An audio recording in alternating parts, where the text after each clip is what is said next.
Comparison between two Rubicons, license tsaka yung isa imitation. Umpisa muna natin sa license Jeep. Ito yung license Jeep.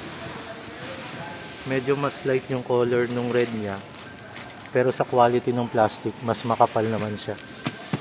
Tsaka mas matibay yung ganitong pintura compare sa ganito na madali mabakbak. Sa ilaw, parehas lang sila. Headlight. Yan, may headlight din. Fog light. Fog light. Meron din fog light. Parehas din silang disusi. May susi rin yung isa. Yung susi nga lang nito, may emboss na Jeep na nakalagay. Yung manubela, Jeep din na logo. Ang ilaw niya nasa siya. Tapos ang selector niya ng forward tsaka reverse dito,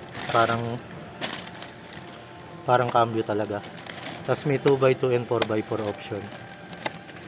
Music panel.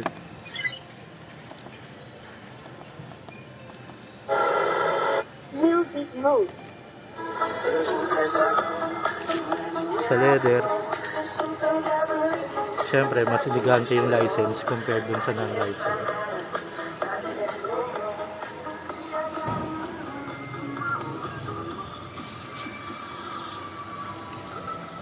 Likod.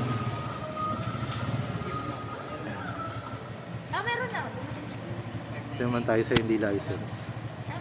Speed sticker. Halos parehas lang ng lights. Yung gulong sa likod, almost same lang din. Pag lang. Mas simple yung upuan niya, pero leather din.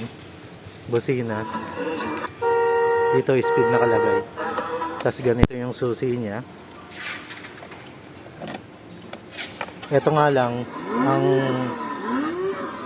advantage ng hindi license, ito may swing. Yung license walang swing. Wala siyang ganyan. Ang selector niya hindi cambio. Pindutan lang, forward reverse. Yan. Mas makintab siya kaysa dito. Sticker sa gilid ng hindi license, supercar. Dito naman Rubicon. Speed sa harap, Jeep doon. Pareho siyang may remote.